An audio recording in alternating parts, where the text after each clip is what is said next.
100 years ago in the United States. I wake before the whistle, lace boots by the coal stove, pocket yesterday's softened letter, and step into breath. White streets where factory stacks glow faintly and 100 paydays feel close enough to touch. Far in Iowa, my parents harness the team by lantern light. Mother warms biscuits, father reads leather with thumbs, and the windmill squeaks while frost loosens its grip on the yard. The plant inhales on the whistle, belts clap, conveyor crawls, and at Station 42 my wrench ticks, steady prayers onto bolt heads while I count rent, boots, and money orders home instead of hours. Down south, my aunt walks cotton rows beside a patient mule.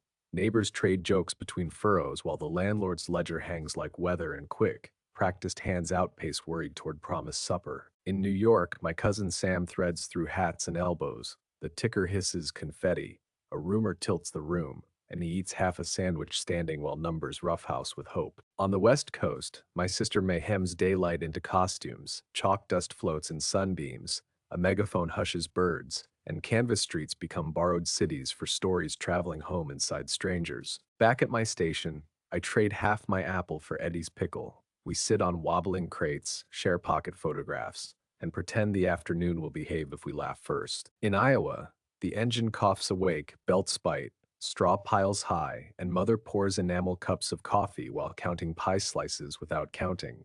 Neighbors turning their separate efforts into one machine. By afternoon, rumor becomes weather. Sam moves like handwriting, passing slips, taking slips, keeping his feet while the whole room tilts beneath hats that think certainty is just louder arithmetic. In the Delta, heat loosens its teeth. Sacks get weighed, children race porch to porch, and a two-string guitar finds 5 songs.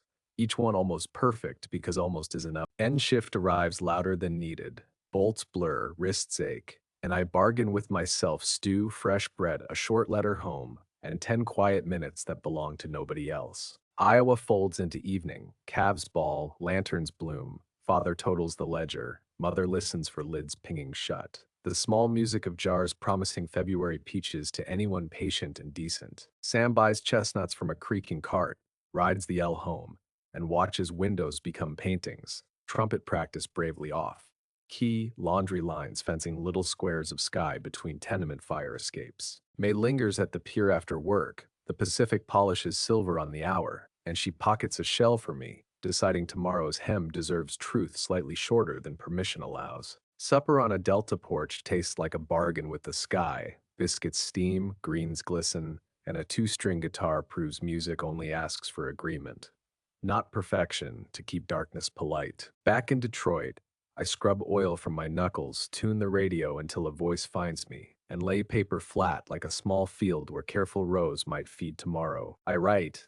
Eddie's baby smiles in a creased photograph. My wrench keeps time. Send wind from the windmill. Keep ocean in your pocket. The country's loud but means well, most evenings. In Iowa, neighbors play cards under a friendly lamp.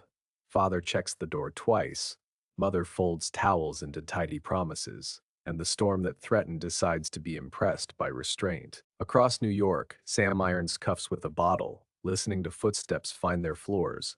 Across the Delta, crickets inherit the air, and a screen door complains, then is forgiven easily. I pair my boots like two honest citizens, fold the day small, and lie still while a distant whistle drags a sleeve across night.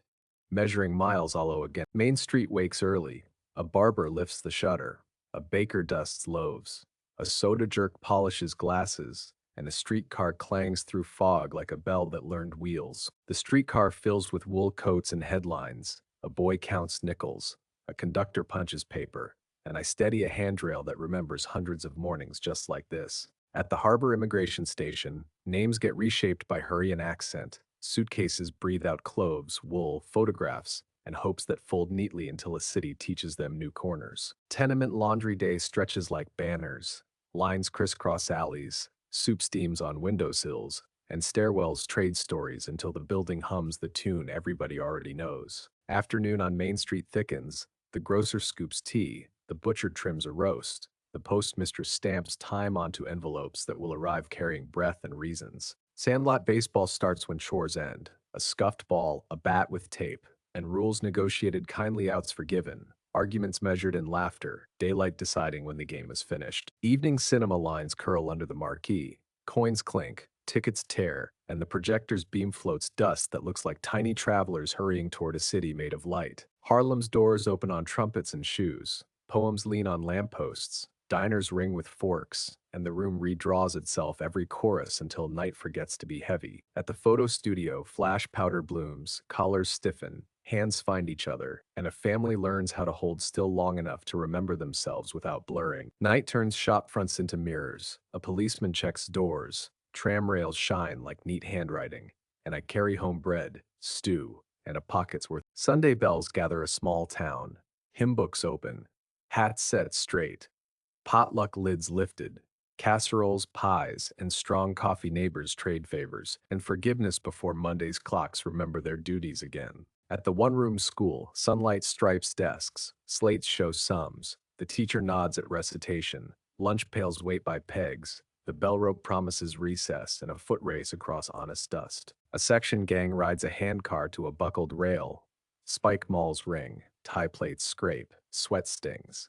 The boss studies a timetable while a coal-smudged locomotive breathes permission to work. Firehouse doors heave open. The bell barks, men crank the pumper. Solid tires thump cobbles. Hose flakes straight, brass gleaming. The Dalmatian practices authority while children salute proudly from the curb. Dawn at the New England pier. Dories nose home. Lobster pots clatter. Gulls scold. Oilskins steam. The ledgerman chalks tallies and debts everyone pretends are only good jokes. In the Northwest, springboards bite fur, crosscut saws sing, wedges answer, a steamed donkey coughs. Loggers in cork boots ride slick ground like men translating trees carefully into wages. Southwest weaving room, wool carded, loom warped, patterns counted. Dyed skeins hang from vigas. A child wins bobbins. Trade blankets fold into bright geometry meant to outlast stories about the road. Country elevator swallows wagons. Grain rivers through chutes. A scale arm trembles. The agent's pencil chews a ledger, while a boy counts boxcars like sheep. He fully intends to shepherd someday. In the mountains, supper steams. A fiddle finds weathered tunes. Quilts air on a railing. A coal scuttle leans confessing work. Tomorrow's hills wait patiently beyond the shiny well bucket. Night mail car sways. Clerks sort letters into rattling slots. Rubber stamps thud. A coffee pot remembers daylight. The country becomes a canvas bag of names headed exactly. Night newsroom rattles alive, linotypes chatter, editors blue pencil headlines, presses thunder below. Ink fog hangs sweet and metallic while newsboys wait, caps low, ready to sprint the city's dreams into damp morning. Switchboard night hums steadily, operators seat, plug, and ring through towns. Cord tips flash, wrists flick, and polite voices stitch distance into service, while a wall clock persuades the hour toward morning. Steelworks after dark erupts bright as noon ladle tips. Ingot molds drink fire craneway crawls overhead. Heat thrums like a drumline while men squint through sparks, guiding light back into bars and wages. Street sweepers claim the sleeping avenue. Water cart wets cobbles. Bristle brooms whisper, and curbside barrels swallow yesterday. Tram rails shine like careful handwriting, practicing hope beneath gas lamps. Lighthouse night watch, wick trimmed, lens polished, logbook signed. The horn tests its lonely throat, out beyond the balustrade. A steamer's cold breath answers, small and grateful inside the dark. Sleeper car sways softly, porter lifts the green curtain. Snap sheets crisp, and tucks a berth like a promise. Corridor lamps blink slow, and the countryside scrolls by in quiet negatives. All-night diner gathers strays, stove ticks, coffee leans strong, pie glows under glass. Countermen trade weather and rumors, while the cook flips eggs like sunrise rehearsals in a chromium mirror. Freight stops at a prairie town. Lantern signals, doors slide. Hand trucks rattle. Crates marked apples, bolts, and books become tomorrow's shelves. Lunches and afternoons before the wheels whisper onward. Hospital ward dozes. Night nurse counts pulses, adjusts a glass IV bottle, and smooths a quilt. In the corridor, rubber soles whisper, promising dawn another chance at mercy. Dawn rehearses the city's courage. I button my shirt, pocket the letter, and step toward the whistle rails, wires, tides, and roads, already tugging us together into another day that needs